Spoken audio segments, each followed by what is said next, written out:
Good evening. This is Hermione Gingold, and this is I've Got a Secret. I've Got a Secret, brought to you tonight by Tony, creator of fine beauty products, for the woman who prefers the natural looks of beauty care at home. Live from New York, here is I've Got a Secret, starring Gary Moore.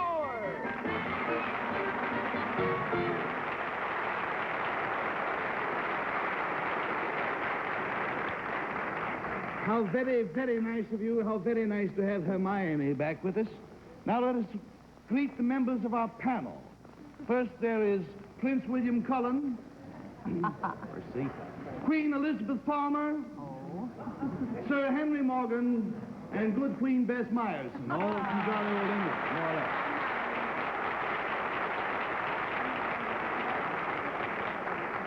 Now that we have met the group, let us meet another group who are our first contestants. Will you come in, please?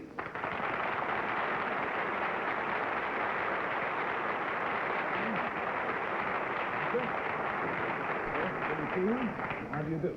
Now, we'll all be seated. I am not going to introduce these people to you just as yet, because their names are their secrets. In other words, you're going to have to guess their names. Now, this sounds tough, but it shouldn't be, because we have talked in the past many times about how people's names often influence their choice of careers.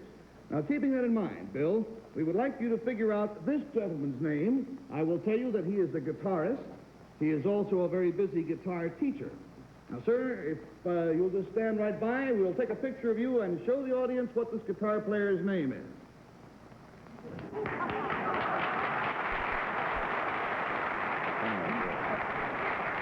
Now, Bill, you and you alone, what could this guitar teacher's name be? Just take a guess or question, should I? Well, you can either way you want to tackle it. Does it have anything to do with guitar playing, your name? Yes, it does. Frank Fret? Frank Fret. We better explain to our non-musical friends that the frets are the little things that you, forget it, because I don't know. Peter Picker? Saul String? No, G-string. No, that's the name of a girl in an entirely different profession. Carl Cord? No. We're just going for the last name anyway, I suppose. Yes, just going for the last name. B-flat? All right. Bill, meet our guitar teacher, Mr. Strum. Oh.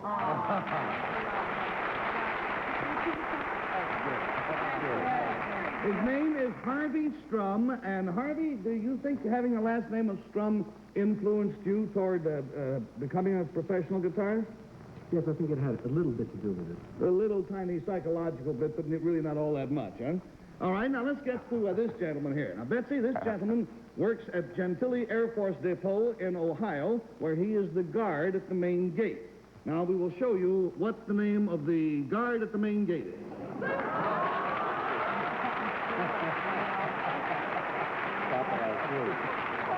All right, friends, no fair helping each other on these, Betsy. Well, Bill said, stop or I'll shoot, and that's kind of funny, I have to admit. Charlie, stop or we'll shoot. Yes. How about Joe Holt? No, ma'am. How about Who Goes There? What nationality would that be? John Who Goes There. How about Charlie Sentry? Sentry. Charlie Sentry? No. Betsy, I want you to meet our gatekeeper, Mr. St. Peter.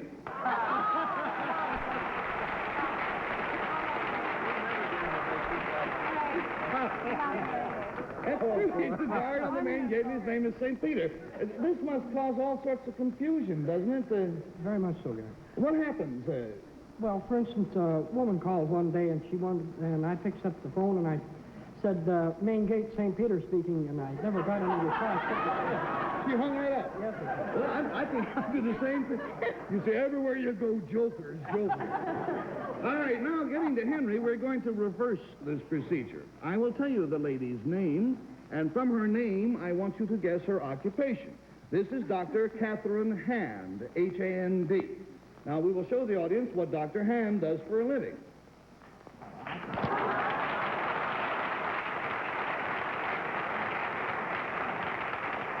And Henry, with that slender clue, what does Dr. Catherine Hand do for a living? Surgeon? No. Is it medical? Yes. You cut off fingers. No, I'm afraid not. Sew them back on. Gee, I like that surgeon. I'm sorry that didn't work. Do you work on one part of the body more than another? Yes, I do. Is it, in this area? No. Is she a chiropractor? No. No, I'll tell you what she does. She is a podiatrist or a foot doctor. Foot doctor. Dr. Hand is a foot doctor. Dr. Hand, do you suppose your name could possibly have influenced you into going into podiatry? No, my name didn't influence me, but my feet did. You had hurdy feet and you figured to learn all about it and you can be your own doctor, huh? That's right. Physician, heal thyself, all right? Now, Bess, the gentleman seated to my left, his name is Dr. Yell. Dr. Yell? Dr. Yell. Now, we will show our audience what Dr. Yell's profession is. And there you go.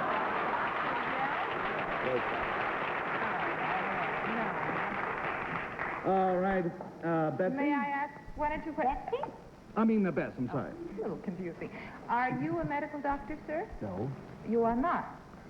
Henry thought you might be a throat specialist. I thought he might be a dentist. No, he's not a medical doctor. Are you in the dental field at all? Oh, you are. Are you a dentist? Congratulations. I'm just a dentist. He is a dentist, and Dr. Yell is a hard enough name for a dentist to have to bear. I'm sure you must be sick of jokes about it, aren't you, Dr. Yell? Well, sometimes, but not too often. You kind of gotten used to it. I've enjoyed it over the years. Well, now what makes it even better is his first name, D-O-N-A-T. Now, how do you spell that? How do you pronounce that, sir? Do not. Doctor, do not yell.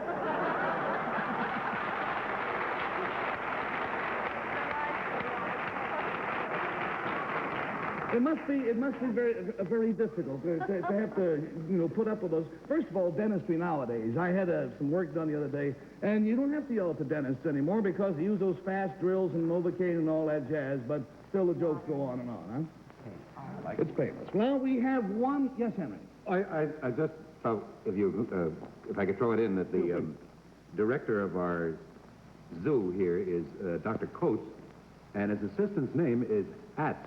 Coates and Atz. For heaven's sake. Well, now, in Northeast Harbor, Maine, where I go in the summertime, we have a doctor who has the misfortune. His name is Dr. Coffin, and his nurse is Miss Graves. So, see, you could be in worse shape. Thank you all very much for being here with us.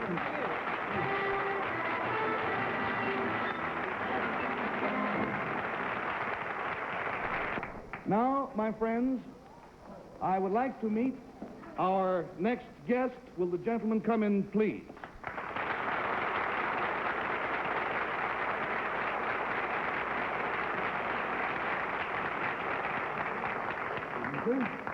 Would you sit down, please, and tell our panel your name and where you were from? My name is Nathan Wexler, and I come from the home of the Great Symphony Orchestra, Minneapolis, Minnesota. Maestro Wexler, Norman Paris and the members of his orchestra have asked me to tell you personally how honored they feel at being asked to accompany you this evening on Brahms' Fifth Hungarian Dance.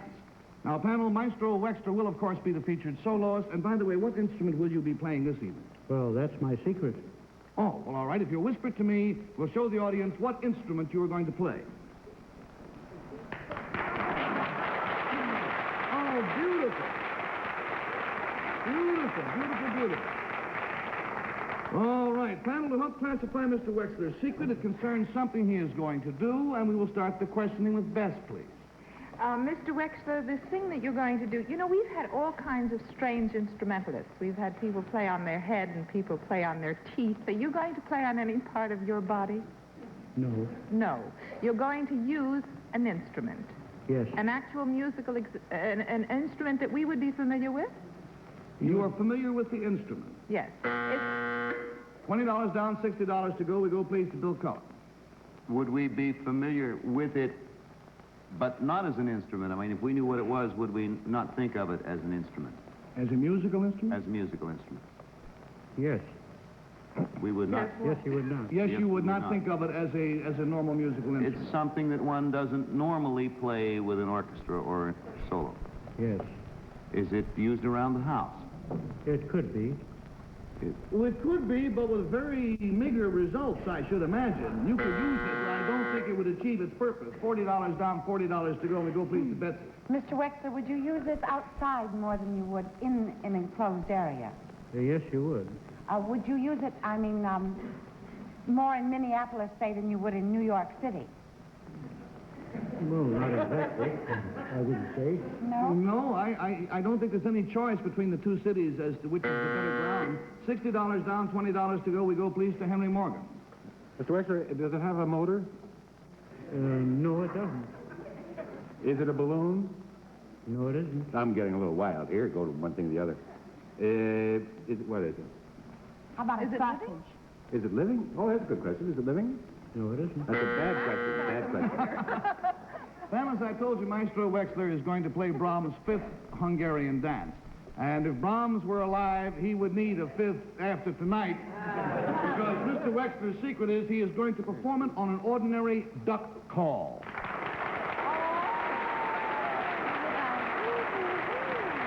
Mr. Wexler, sir, Norman Paris and his orchestra is at your disposal. If you would like to tune up, we are waiting with bated breath.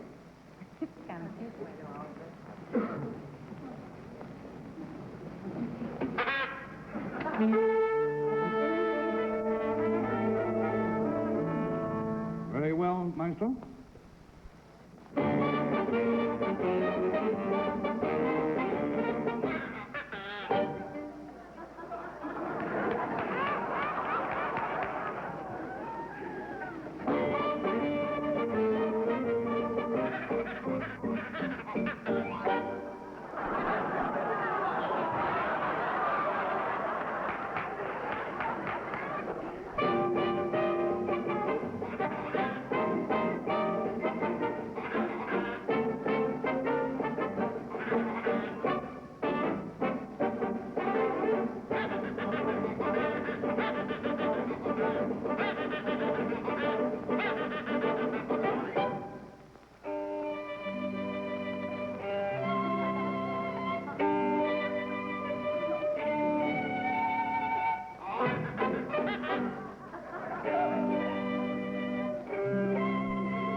May I say that in all the years that I've Got a Secret has been on the air, this is one of the most sincerely gifted and talented nuts that we've had on the show.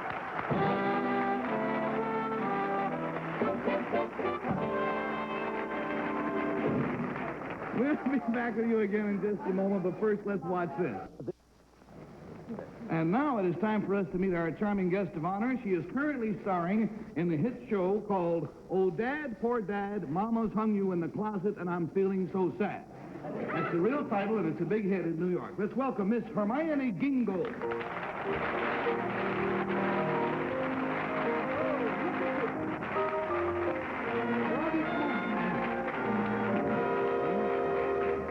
I was so busy gazing at your magnificent get-up there that I hardly remembered to listen to the music that we played you on with. Did you recognize it? No. It was your song from Gigi, the one called I Remember It Well. I was so fascinated by you, dear. Everything left. Oh, no. No, there is one thing about that song, I Remember It Well, that bothers me. Maurice Chevalier sang about your first date with him in Gigi. and you kept correcting him. Oh, I had to. See, he really didn't remember things well as fall. Well, the implication is that a woman remembers more about romantic things than a man does. Darling, of course she does. Well, in a mild way, I beg to disagree with you, and I'd like to put it to a test. Suppose we ask our panel each to recall some important romantic event in their lives, and I'll bet the men remember just as much about it as the women. I'll take the bet. All right, now let's just see. Bill, think back to the first time you met your wife, Anne. Now, we have some questions we would like to ask you about that first meeting just to prove how well you remember. Now, naturally, you're going to need a few moments to collect your thoughts. And while you're thinking, we will show the audience the answers that your wife gave us prior to the program to these very same questions. Now, let's see on the screen the answer to the first question. Now, this is what his wife, Anne, told us. And there it is. Now, remember that. All right? Hermione, what was the question we asked his wife? Bill, on what day of the week and date of the month did you meet Anne? Well, it was a USC football game, so it had to be a Friday night. And I remember the date because I'm romantic. It was October 1st. Hey, you're right.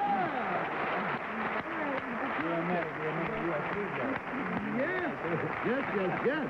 Now, there's one small inaccuracy there, but we'll get to that later. Here is the answer to the second question we asked of Mrs. Cullen before the show. This was Anne's answer. What was Anne wearing that night, Bill? A bikini. I'm not going to get away with that. A black and white checkered dress with a black belt. Hey!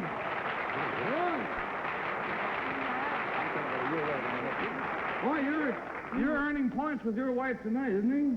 I think it's fantastic. I'm appalled. The little inaccuracy, and, the little inaccuracy was that Anne had said you did not meet at the football game. You met later that night after she had come from a football game. Yeah, but I remember how I knew it was Friday because that's when they play out there. All right, now, here is perhaps the most frightening answer to a question. This is the answer that Anne gave us. And I hardly dare ask you what the question was. But I will. And it's, did you ask Anne for another date that night?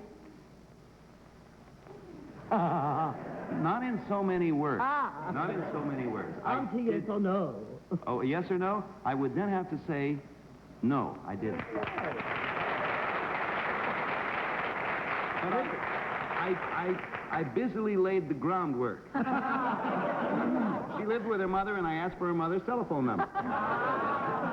All right, let's shift our attention to Betsy. We asked your good husband, Dr. Vincent Marandino, just before airtime, a couple of questions, and here was his answer to the first question we asked him. Rather a provocative answer. Now, here is the question. Vinny is like an elephant, you know. He remembers everything. He really does. You're not making many points at home tonight. No. Betsy. Yes. On your first date with Vinny, he called for you at your apartment. What was the first thing he said when you opened the door? He said, my Lord, you're a big one.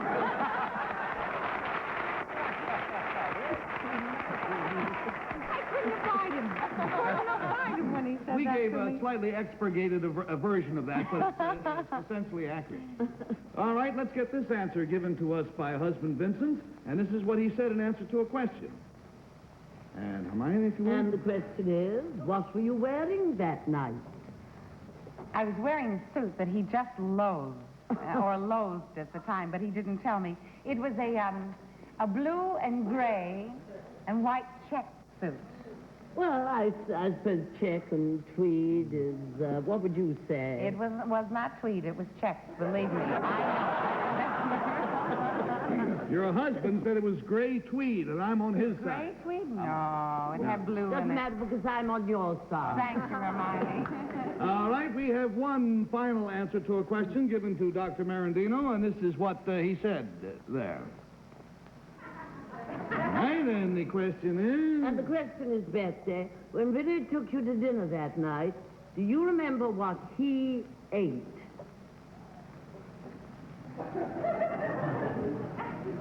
what he ate. Well, Well, he's an elephant. He must have eaten peanuts. I believe he must have had, if I recall, because he's Italian and he loves pasta, so it must have been a pasta of some sort, I'm sure. Well, that's very, very good. It could be carbonara. He had pasta and salad. And salad. Well, Yes. All right, now, Something like that. Henry, at this moment, we're going to hold you in abeyance. We'll be back to you, but we're holding you to last for a very good reason, and we go to Bess. Now, we asked Arnold Grant, her husband, a question just before airtime, and this is what his answer is, or was. And the question? Bess, we know that you and Arnold had your first day the very day you met. Delicious. What was the day of the week and the date of that meeting? Well, now let's see. It was November 21st, and it was November 21st, and it was at the Waldorf, and it was in the ballroom, and we were at a dinner. I was emceeing it, and he was the speaker, right? And it was it Thursday? Now, what do you say now? You say it was the 21st? Yes. It was November 21st. All right, now we've got a peculiar situation here. Yeah. What was the answer we got from Arnold Grant? Well, the answer was November the 27th or the 28th, but he was wrong, wasn't he? We only met a year ago. Really? We looked it up, and your husband is wrong. He gave us the wrong answer. That's the wrong answer on the screen because it was a dinner for Ed Sullivan. Right. We checked with the Sullivan office, and they said it was on what you said, November 21st. But if you called him at the office, he was very busy. He mustn't have remembered. All righty, now we have here an answer which is very vague. This is one your husband gave us, and it says there.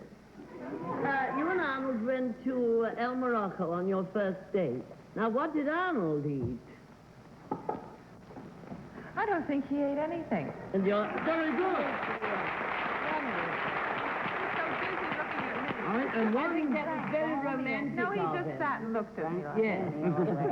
Now, Bess, we have one third question here which we asked of Arnold, and this was his answer. And the question, please, Hermione? Arnold asked you for a date the following Tuesday. Now, where did he want to take you? He wanted to take me to the opera. Very good. Very good. All right, now, Hermione, we have held Henry to the last minute. What are you going to ask Henry about? Henry? Darling, do you remember a certain date? You and I, our first date and our last date, where was this date fixed up, so to speak? Right here. You're right. And where? We went somewhere, but we went in an extraordinary sort of contraption. Oh, we went in a car that opened in the front. I don't That's know. what we did. Yeah. And Henry, I know you were watching me all the time and very concerned about me. But did you happen to see a third person? What were they doing? A third person? There was a third person. Well, let's show it to him. For those who missed our show that memorable evening, let us recall that for that wonderful moment when Hermione and Henry went off to their most romantic of dates. Panel, you can watch on the monitor back there, and roll it, Frank, please. Here's film from that show. Oh, another thing, Henry. Yeah? This being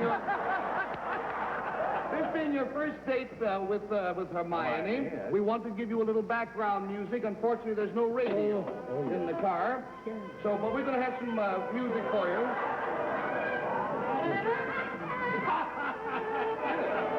Hold on, Ruth. Out, Ruth.